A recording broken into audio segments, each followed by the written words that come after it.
Vai, Jess. Duda, recentemente, aí, ao longo dos últimos anos, nós vimos um crescimento de uma geração Z, uma geração mais nova, mais conservadora globalmente. Isso não é um fenômeno do Brasil, esse é um fenômeno que a gente olha para a eleição dos Estados Unidos. É claro que existe uma tendência mais conservadora hoje em relação a vários grupos, e aqueles que se inspiram só na eleição de Nova York não fiquem tão felizes assim, porque existem casos isolados e casos do todo dos Estados Unidos. Donald Trump é um efeito disso.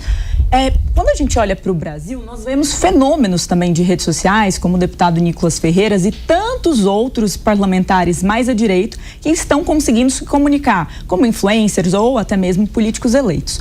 Como que você avalia essa dinâmica para a eleição de 2026? Porque nós estamos falando do recorte informacional, nós temos hoje uma geração de influenciadores jovens que produz conteúdo e influencia dentro dessa eleição. Você acha que tem um impacto considerável? E mais, você acha que a esquerda tem esta mesma, não mesma, mas uma habilidade semelhante, ou eles ficaram mais atrasados em relação a esse quadro de renovação, até inovação na política com o eleitorado mais jovem?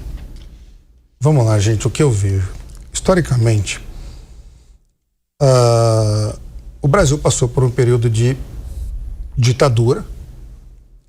Nós tivemos no passado professores que queriam dar aulas e muitas vezes eles eram impedidos de falar aquilo que eles gostariam de falar na sala de aula.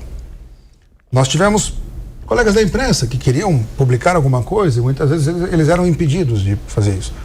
Nós tivemos artistas que queriam ir lá e cantar tua música e muitas vezes eles eram impedidos de fazer isso. Isso aconteceu há muitos e muitos anos atrás. Mas tem um negocinho chamado DNA aí, né, cara? Você entra ali, olha, você é revolucionário, e a esquerda nasceu disso. A direita, ela nasceu já dentro de um fenômeno de rede social. Ela é mais evidente. Então, se antes as pessoas tinham que se organizar para poder fazer uma manifestação, para poder dar uma aula, para poder reclamar, para poder cantar uma música, né? As pessoas se organizavam para poder fazer isso. Na rede social, ao contrário. Isso para mim faz sentido. Se faz sentido para você também, então a gente se une. Ou, eu não sei direito o que eu quero, eu sei o que eu não quero. E o que eu não quero é isso que está aqui. Então, é natural que a direita tenha esta relação com rede social, com internet, com tudo aquilo que é mais aberto. Sabe? E é natural que a esquerda tenha uma certa vantagem de tudo aquilo que é mais fechado, né? Porque foi assim que eles nasceram. A direita ainda é muito jovem e pelo fato de ser jovem tem muito do ineditismo também.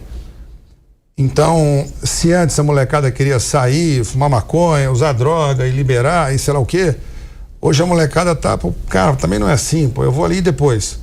Como é que era o outro? Como é que fica isso aqui daqui a 5 anos ou daqui a 10 anos? Então é natural que tenha aquela geração que fala, não, peraí, cara, eu quero trabalhar, porra, né? Eu quero fazer o que eu sei fazer, eu quero estudar, eu quero sim ter uma família, eu quero casar, né? E isso vem, até porque determinados grupos, isso vira uma minoria, né? E adolescente tem muito essa coisa de autoafirmação, né? Então a autoafirmação muitas vezes é cedo contra, né? E hoje, por incrível que pareça, você ser uma pessoa que valoriza a família, você ter religião, você querer trabalhar, você acaba sendo contra em determinados grupos, né? Então a direita está crescendo no mundo inteiro, esses valores conservadores estão crescendo no mundo inteiro, até porque muitos exemplos não deram certo. Agora, tem locais que as pessoas preferem viver desse jeito, com essas regras, dessa maneira. Tá tudo bem, pô, muda pra lá, pô, né? Tá tudo bem, né? É fácil. E também tem esse outro lado, como você falou de Nicolas, né, que é um fenômeno. O que acontece é assim, gente, o nosso trabalho, o meu, o teu, o de um político, um especialista em rede social, ele não é um trabalho que a gente usa muita mão para construir, para levantar, é um trabalho que a gente usa a mente. E quando a gente abastece a mente com um conjunto de palavras que é capaz de expressar exatamente aquilo que a gente gostaria que outra pessoa entendesse, formam-se esses fenômenos de rede social. Então, para que a gente tenha mais jovens assim, mais Nicolas assim, é muito importante pensar, processar, deixar o teu cérebro trabalhando na capacidade máxima dele. O Nicolas tem uma capacidade de concatenar a visão de mundo dele com o processamento, com aquilo que ele fala, que é uma coisa incrível.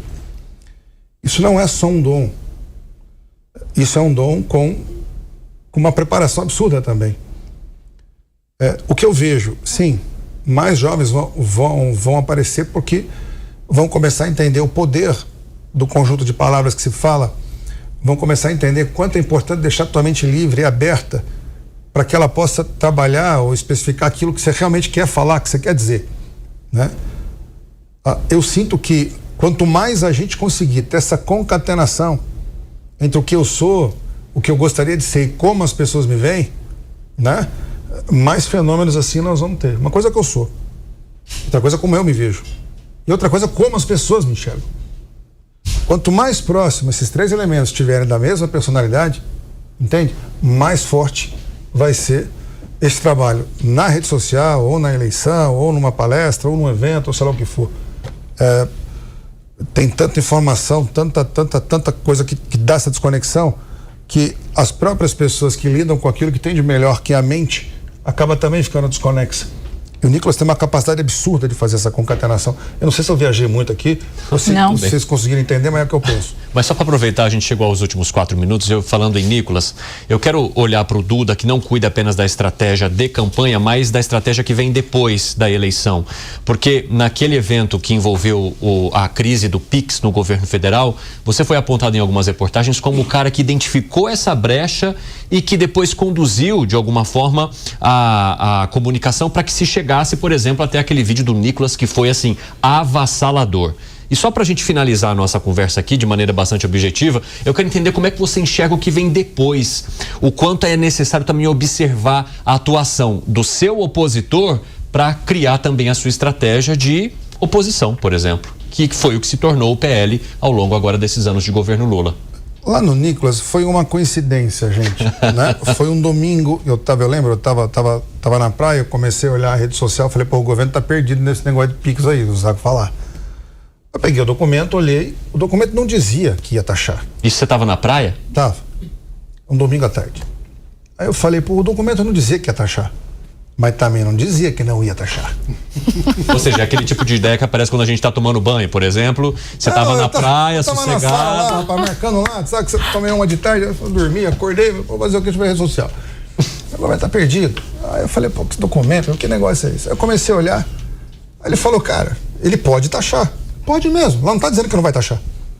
Aí ele pode não taxar também, né? E aí eu peguei e falei, ó, gente, né? Enfim, comecei a ligar para um, para outro, falei, cara, fala o seguinte, grava um vídeo, né? Organiza a tua rede social, vai nessa, dá uma olhada nessa pauta aí, porque os caras estão perdidos. Uma sugestão que eu dou. Eu não estava nem trabalhando, só dei uma sugestão e tal. E aí, as pessoas então se prepararam para que, acho que uma terça-feira, né? Só que o Nicolas soltou o vídeo dele, e que eu não tive nenhuma participação naquilo. Mas era uma pauta que estava conexa, né? Então, do mesmo jeito que eu enxerguei a bola quicando, certamente, ele enxergou com o pessoal dele. E o vídeo dele estava tão ótimo, tão perfeito, que eu falei, sabe aquela história de fazer, esquece essa, vai tudo no vídeo dele, porque tá maravilhoso, acabou que tem que passar, tá feito. E aí começou a criar aquela coisa toda, mas o mérito inteiro é dele, do que ele fez, né? Eu tive uma percepção, e aí como eu tinha conversado com algumas pessoas antes, os jornalistas foram, mas alguém falou, falei com o Duda, mas foi só uma coincidência, né? E a tua segunda pergunta eu esqueci. Não, era exato. E se olhar para as brechas do outro também faz parte de uma estratégia contínua de gestão, de oposição, inclusive. Rapidamente, nós temos aí mais 1 minutinho e meio. Eleição, gente, é uma coisa só. Se eu parar para ver a eleição única e exclusivamente pelo olhar do meu candidato, eu já estou errado. Né? Então, eu preciso entender como as pessoas estão percebendo e como eu vou a tentar conversar com essas pessoas de uma maneira eficiente. Então, a eleição não é aquilo que eu quero dizer, a eleição é aquilo que as pessoas entendem, né? E para eu conseguir conversar com essas pessoas, eu preciso entender quais são o conjunto de informação que estão sendo trabalhados na mente dessa pessoa, qual é a noção de mundo dela, sabe? Então isso envolve muita sensibilidade, gente, né? É impossível você fazer uma campanha eleitoral sem saber o que os seus candidatos estão dizendo e como os eleitores estão percebendo aquilo.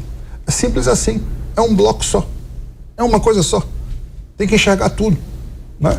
Não dá para enxergar só com a visão do meu candidato, não dá só para responder aquilo que o outro está dizendo. Não é assim, gente. Até porque o que interessa mesmo é que as pessoas estão percebendo. como as pessoas estão enxergando. Essa é a magia da comunicação da eleição. Duda.